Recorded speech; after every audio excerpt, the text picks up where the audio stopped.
So next we're going to be looking at chapter 11, which deals with the subject of light. Now, when most people think of light, they think of what we call visible light. That is the portion of the electromagnetic spectrum that human beings can perceive with their eyes and their brain. The colors that you know, red, green, blue, orange, etc. And much of this chapter is going to be talking about visible light. But just be aware that there is an entire electromagnetic spectrum beyond the colors that we can see. There's infrared, there's ultraviolet, there's X-rays, there's radio waves, etc. There's this whole spectrum of which visible light is only a tiny portion. But in any case, let's proceed, and we will cover quite a few things about the topic of light. Now, we've already seen this picture in one of the previous chapters, and this is actually showing an electromagnetic wave, and that would include all the ones I just mentioned. Things like visible light would look like this, X-rays and radio waves, they all look like this. And we know that an electromagnetic wave is a wave that consists of electric fields, which are represented in the blue here, that are vibrating back and forth, and so you have the strength of the electric field is oscillating back and forth as this outward traveling wave. And coupled to them at a right angle are magnetic fields, which are represented by this pink curve here. And so the magnetic field strength is getting stronger and then getting weaker. It's zero, now it's negative, etc. The same thing for the electric field. It's getting stronger, it's maximum. It goes back to zero, it's negative, it's the negative maximum, then it goes back to zero, and it just keeps oscillating back and forth. And we also know that these two oscillating fields are traveling in a direction perpendicular to them both. So all three things, the electric field, the magnetic field, and the direction of motion, are all mutually perpendicular to one another. And this, of course, as I said, it represents any kind of electromagnetic wave. Now, the question is, how do you make electromagnetic waves? And it's really as simple as having something charged and waving it back and forth. And so in your textbook, there's this figure, and it describes having a charged rod that this person is waving back and forth. Simply causing charges to wave back and forth generates these changing electric and magnetic fields which travel outward as an electromagnetic wave. So what is it that differentiates one kind of electromagnetic wave from another kind of electromagnetic wave? In other words, what is it that's different between, say, infrared light and ultraviolet light, or red light and blue light? These are all what we would call colors, both the colors you'd normally think about, plus, we could consider ultraviolet to be a color of the spectrum as well. So what is it that makes all these different colors?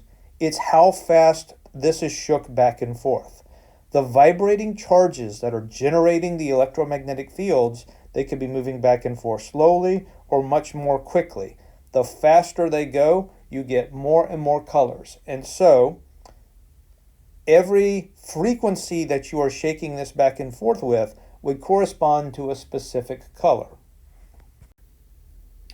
So, as an example, if you wanted to make yellow light by shaking this charged rod back and forth, you'd have to shake it back and forth 5.16 times 10 to the 14 times per second. And this is that number written out. And so you can say that's quite a bit faster than any human being could shake it back and forth. But when you see yellow light, say, coming from the sun, that represents charges that were being shook back and forth this many times per second. And so you can see that the frequencies of visible light are quite high. Now here we see a chart showing the full electromagnetic spectrum. Everything is arranged in order. And so you have the longest wavelength forms of the electromagnetic spectrum are the radio waves, and that also represents the slowest frequencies. So the lowest frequency is corresponding to the biggest wavelength. And as the frequency goes up, and so you can see here's the wavelength size, and here down below is the frequency size. And so you've got low frequency and really big wavelengths. 10 to the third meters, that's a kilometer. And so that would be a wavelength of a kilometer, corresponds to the very low frequency of 10 squared or 100 oscillations per second. And so as you increase the frequency, that is, you're shaking the charge back and forth, the wavelength gets smaller and smaller. And so you can see that the frequency range goes from 10 to the 2 hertz or 100 hertz all the way up to 10 to the 24 hertz. And that's the highest frequency, highest energy electromagnetic radiation, which would be gamma rays. Remember, the energy of something moving, we call it the kinetic energy. And so the charges shaking back and forth, if they're shaking back and forth many more times per second, it means they have to be moving faster and they have a higher kinetic energy. So that tells us that light of higher frequency has more energy than light of lower frequencies. You might want to pause the video and write that down again. I'll say it one more time. Higher frequency light is higher energy than lower frequency light. High energy, high frequency.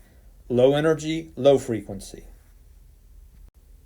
And here you see also in this sort of cutout all the colors of the visible spectrum, which, usually we can write this out as Roy G.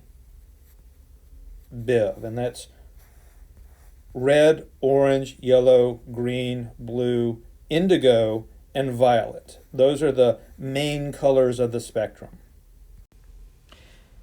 And I want to just say again, to be very, very clear, when we talk about a particular color like red or yellow or violet, or even something like microwaves or ultraviolet light, what we're talking about is electromagnetic waves that are vibrating at a particular frequency.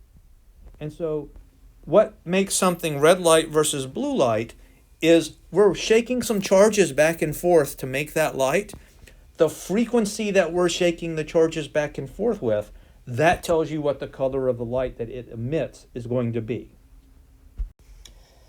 The next thing we want to talk about is transparent versus opaque materials.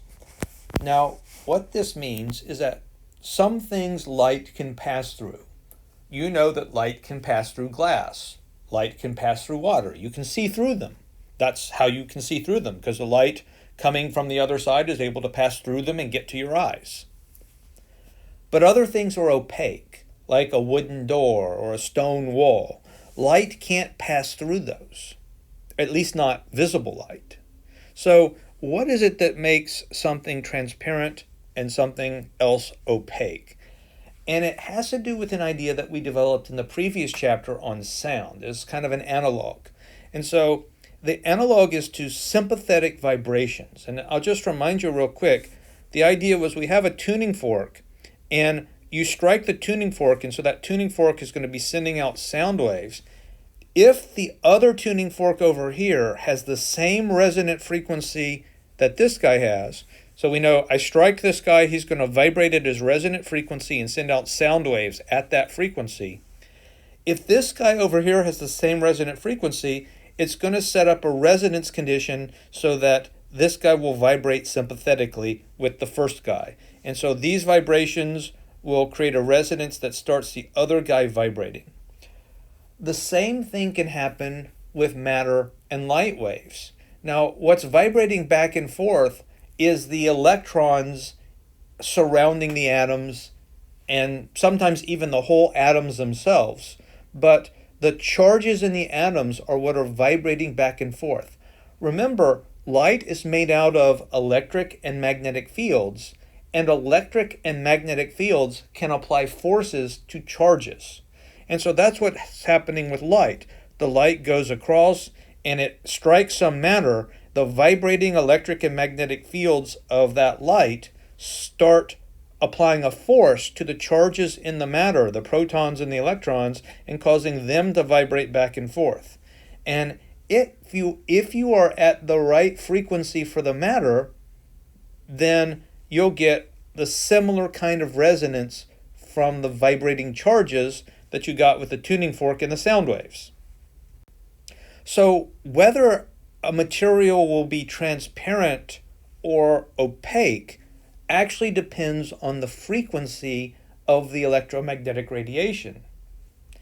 So, for example, glass is transparent to visible light. The visible part of the spectrum goes right through it, but it's not transparent to infrared, and it's not transparent to ultraviolet.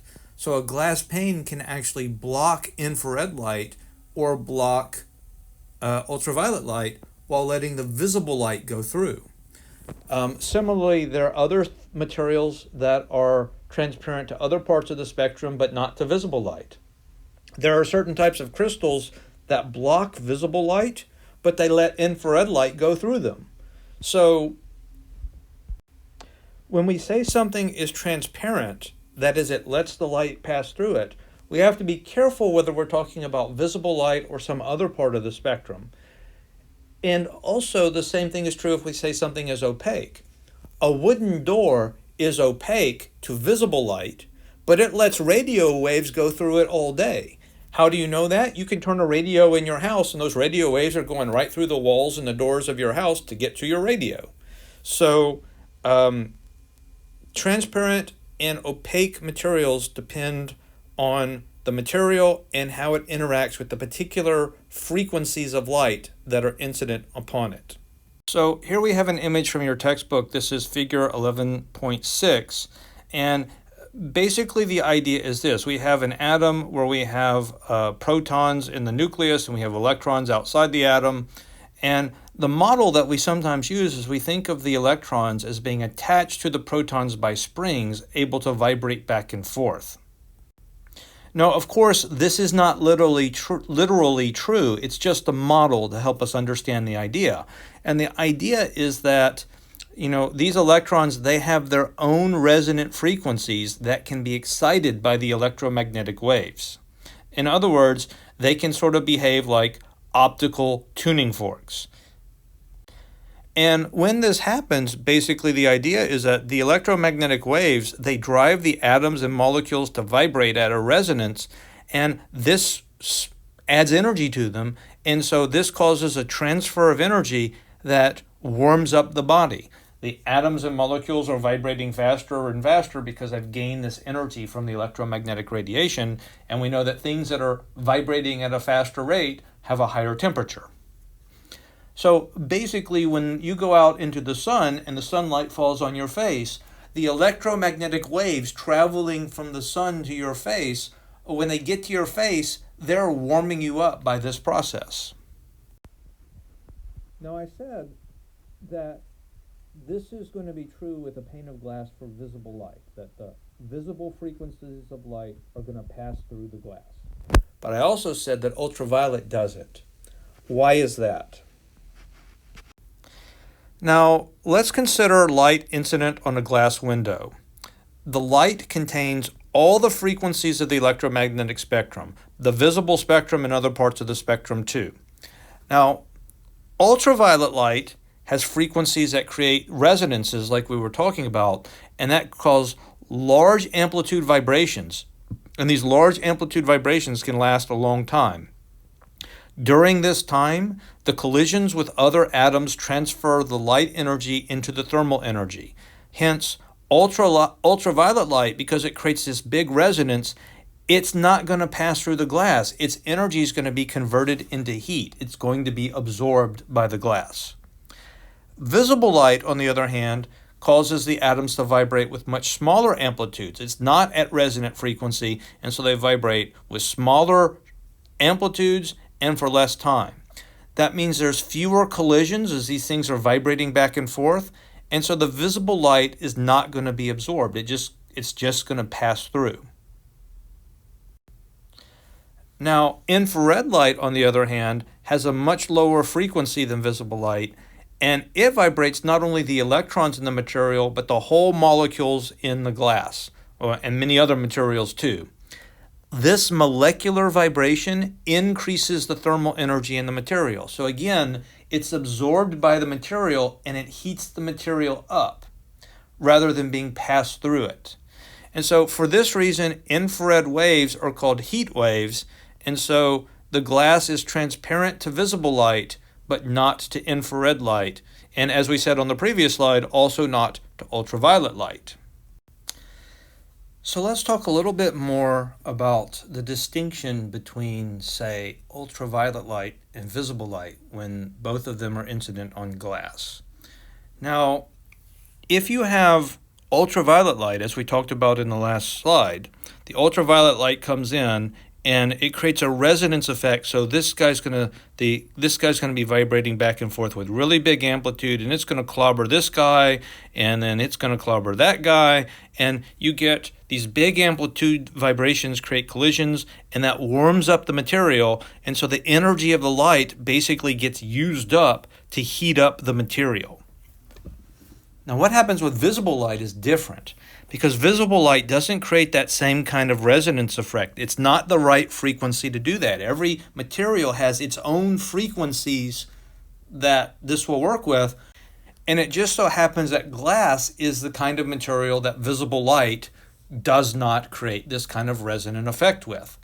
And so what happens is the visible light comes in, and it gets absorbed by this atom, but its vibrations are not so big, so it's not clobbering its neighbors. And so it holds on to the light for a little bit of time, and then the light gets re-emitted, and it travels through the material, and it gets absorbed by the next atom, which vibrates a little bit for a little while, and then it re-emits the light to the next guy, and so on. And so that's what this kind of humorous picture is trying to show. You've got these three atoms in this pane of glass here, and so the light comes in and there's a gulp because it absorbs it, like you're gulping down a drink or something, and then it burps it out because it holds on to it for a little bit, and then it burps it out, and then it gets absorbed by this guy. You can see there's a gulp for this guy and then a burp, so he's sending it on to the next guy, and this guy gulps it up, holds on to it for a little bit, and then burps it out. Now, eventually, a real pane of glass is going to have more than 3 molecules, but eventually it'll go molecule to molecule to molecule, and it'll make its way all the way through the glass, and then it comes out the glass the other side. It does not get absorbed. Now, actually, a small amount of it gets absorbed, but really not that much at all. So this is just kind of showing you the same kind of effect here. So I've got this glass pane here, and I've got the different parts of the spectrum. I've got ultraviolet light coming in, I've got visible light, and I've got infrared light. And so these guys are traveling, and the ultraviolet gets blocked or absorbed. The infrared gets blocked and absorbed. So neither of these guys make it through the glass, but the visible light does. Now, incidentally, you may have seen a greenhouse before. In a greenhouse, you could imagine that this glass was an enclosure of the plant. And so what happens is the visible light is able to pass through, and it gets absorbed by the plant, which is not transparent, and so the plant warms up. Now, what the plant does is the plant emits infrared radiation. Remember, the color, quote-unquote, color of light that gets emitted depends on your temperature. And the sun is like 6,000 degrees, so it emits visible light mainly. It emits other colors too, but it mainly emits the visible light, whereas plants are a much lower temperature, and they give off infrared. But guess what? This glass enclosure does not let infrared light pass through it. And so if there's no glass enclosure here, what happens is the visible light comes in and it warms up the plant, and then the plant radiates infrared light, which goes out into the environment, and it cools the plant off. But if there's a glass enclosure, that infrared light can't escape. And so the inside of the enclosure, that radiation is trapped, and basically the region inside the enclosure warms up because that heat energy is contained. This is how a greenhouse works. And so that's why people build greenhouses, because in the colder months, you can still have visible light from the sun coming in, and it warms up the inside of the greenhouse, and that makes the conditions more favorable for the plants to grow. Now, of course, today we have air conditioning and heating systems, so you could actually grow plants indoors and not have to worry about the cold winter temperatures because of that. But imagine before you had air conditioning and heaters, this was a way that people could extend the growing seasons of their plants to provide flowers longer or even food, things like that. In fact, it's so efficient that greenhouses are still used today, even though we can heat things up in other ways. You build a glass box basically, or a large glass room, and the light can pass through and warm up the stuff inside, and it keeps everything warmer for longer during those colder months out of the year. Okay, now let's talk about reflection, because we know that light can reflect off of different surfaces. You've all seen your reflection in a mirror, maybe you've seen your reflection in a lake, or even maybe you've seen your reflection in a pane of glass, which is kind of interesting. We just talked about how light can pass through glass, and yet if the conditions are right, you can actually look at a pane of glass and see your reflection in it, just like a mirror. It looks more like a ghost image of you rather than a full-on mirror image of you, but you still see that reflected light. What's going on with that? How is it that surfaces reflect light? So what happens, again, we have this incident beam of light, and it's containing these oscillating electric and magnetic fields, and when it strikes the surface, and let's imagine that this is a mirror. It could also be a pane of glass. It doesn't really matter. When it strikes the surface, it starts the electrons in that surface vibrating back and forth, because those electric fields are vibrating back and forth. They apply a force on these charges, and they make them vibrate back and forth. Now, the vibrating charges at the surface, they're going to emit radiation out in every direction. And so these vibrating charges are emitting electromagnetic radiation. But what you have is you've got some electrons here emitting, and some electrons there emitting, and some there, and some there, and some there, and they're all emitting in different directions. And what happens is the light being emitted in all the directions except one cancel out by destructive interference. Remember, we talked about destructive interference in the wave chapter, where you can have two or more waves adding together and canceling out. And so this guy's sending out a wave like that way, and this guy's sending a wave out like that way, and they add together over here and they cancel each other out. And not just those two, but all the different vibrating electrons all along the surface, they're all vibrating in ways so that everywhere else the light's canceled except for the light going in one direction. And it turns out that the one direction that the light is able to go in that doesn't get destructive interference is it's going to be the direction that's at the same angle that the light was coming in at. Now, you might be inclined to think of the angle with the surface as being the angle you want to use, but that doesn't work very well if the surface is curved. We're going to talk a little bit about curved mirrors later on. And so, if the surface is,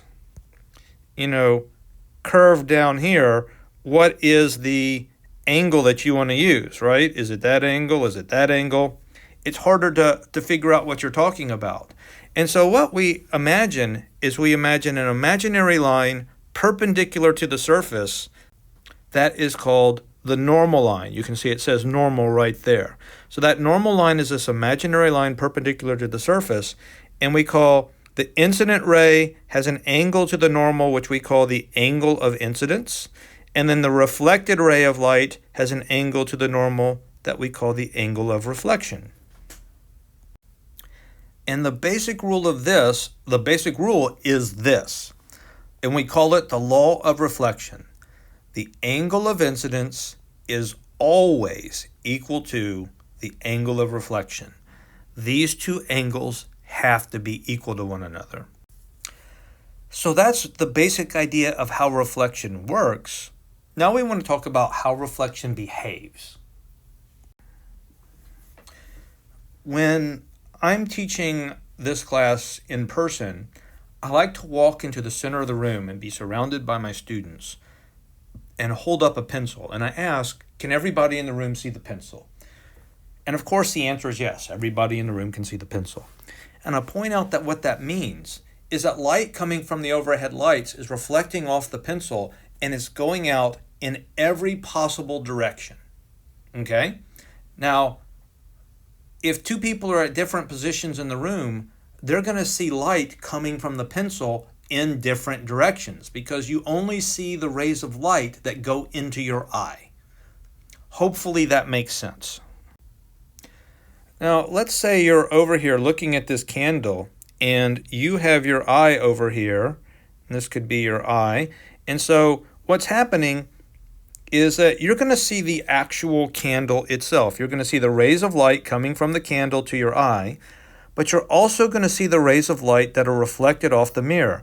Now, none of these rays reflected that are drawn here would actually go into the eye that I've drawn here. See, this guy would miss the eye, and this guy would miss the eye. But there would be some that would bounce off the mirror and be at the right angle to go into the eye. And so those are the rays of light that the person whose eye was right here would see. Now, let's forget about the eye for a minute and look at just the rays that are drawn here because it's easier to understand that way. This ray of light is coming out and it's reflecting off the mirror this way. Somebody's eye that is over here would see this ray of light. This ray of light here is bouncing off the mirror and reflecting that way. Each of these rays of light are obeying the law of reflection. The angle of incidence equals the angle of reflection. Now, notice something here. This ray of light that's reflected, and this ray of light that's reflected, and this ray of light that's reflected, if you draw this dashed line backwards, all of those rays of light intersect where the image is. In other words, what's going to happen when your eye is over here or wherever it is, and it's seeing all these rays of light be reflected off the mirror, they don't know that the light was first going to the right and then going to the left. They only see that there are a bunch of rays of light coming in at different angles. And what your brain does is it does a quick calculation of where all those rays have to be coming from in order to be coming in at those angles. And so your brain tricks itself into thinking that the thing making those rays must be behind the mirror, because that's where all of those rays converge. And so what you see when you're looking at the mirror is you see the image of the object behind the mirror, because that's where all of those rays converge. In essence, what you're seeing is an optical illusion. There's no actual light here. If I were to go behind the mirror and hold a camera and take a picture of this space right there, I would not see an image of a candle in my camera. There'd just be empty space there, right? So there's not a real image here. It's just an optical illusion. It's your brain saying, oh, these rays of light bouncing off this mirror are coming in at these different angles. They would converge over here. So that's where the object must be sending the light from that I'm seeing. And that kind of image, that kind of image that's like an optical illusion, we call that a virtual image. And a virtual image for a mirror is going to always be formed behind the mirror. Just like you can see here, there's the real object in front of the mirror, and the image that is formed gets formed behind the mirror. And incidentally, it can be shown that the distance here must equal the distance there. If you're looking at yourself in a mirror and you take a step back, the image of you in the mirror will also seem to take a step back.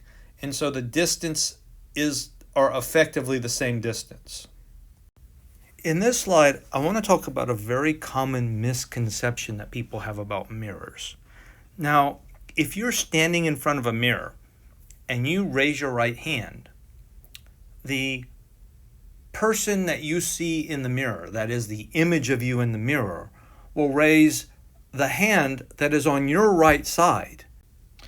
But from the perspective of the person that's in the mirror, that is the image of you in the mirror, it actually looks like they're raising their left hand.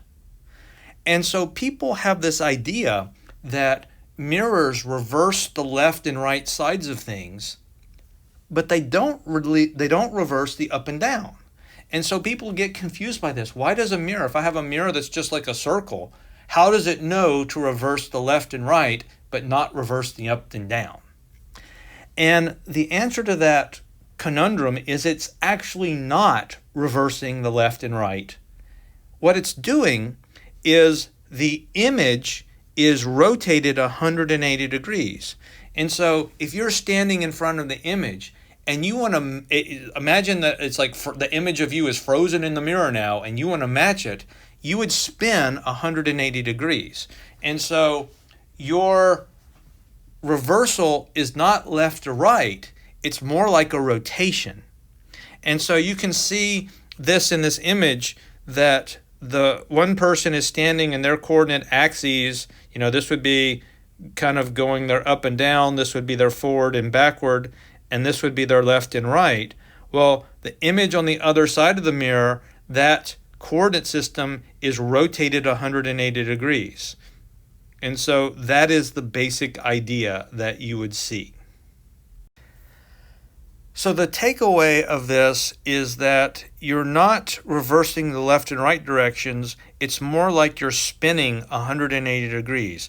This person you can see in this mirror here, if this lady wanted to match this image, she would rotate 180 degrees rather than have her right arm be transported to her left arm and vice versa. Now, we talked about plane mirrors, and a plane mirror is just a fancy term for a flat mirror. And we talked about how an object in front of a flat mirror can create a virtual image. And here's maybe a better image of showing you how this works. Here you have this bottle, and you can see the rays of light from the bottle cap are going forward, and this one reflects, and it's going into this person's eye. And this one goes and it reflects and it's going into this person's eye. And you can see that the two rays coming from the bottle cap, when they reflect into this person's eyes, if you project those back, they would meet over here. And so this person's brain would say that the rays of light that are emanating from the bottle cap, they are coming from this distance behind the mirror. And incidentally, these two rays, you can notice this one ray is going to the top of his eye and the other ray is going to the bottom of his eye, and all the rays in between would go into his eye, but a ray at a different angle would reflect and not go into his eye. So this is only showing sort of the range of rays from this bottle cap that would go into his eye. If there was another person standing beside him, he would see the same type of thing, but it would be different rays going into his eye rather than the other guy. In any case, again, this is how these virtual images are created by plane mirrors. Now, kind of a cool effect, if you have curved mirrors, it's actually possible to make what's called a real image. Now, the actual details of how this work are beyond the scope of this class. You learn how this works in a sort of an upper level general physics class, but the basic idea is this. If I have a mirror that's curved in just the right shape, what can happen is the rays of light, when they reflect, they actually come together on the same side of the mirror as the object. Over here, you can see when these rays reflect, they're spreading out. They're going out in every possible direction. But here, this ray is coming this way, that ray is coming that way, and they intersect right here. And any of the other rays that are emitted and reflected off of this mirror are all going to intersect at the same spot. And so this creates what is called a real image, because they're actually rays of light. If you're here looking at the image, you actually see rays of light coming from this position where the image is located. And so you could take a camera and actually take a picture of that image because it's really there. You would see the light there. It's an actual image.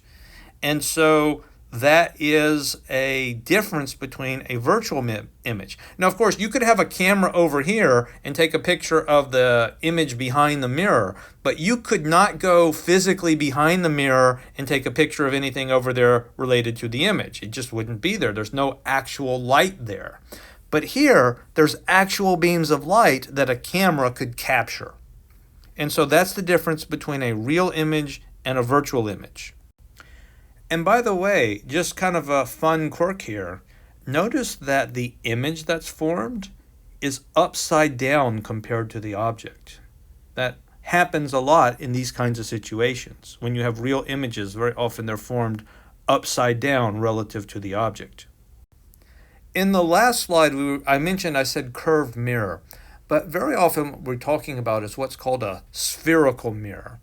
And so imagine I had a hollow spherical ball and I sliced off the top. So I had a bowl that was the shape of a sphere and I painted the inside with something reflective, so I'd make it a mirror.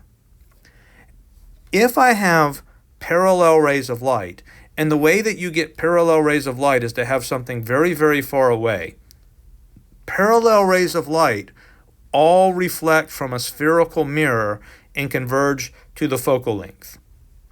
Now, this is showing the effect on the concave side of the mirror.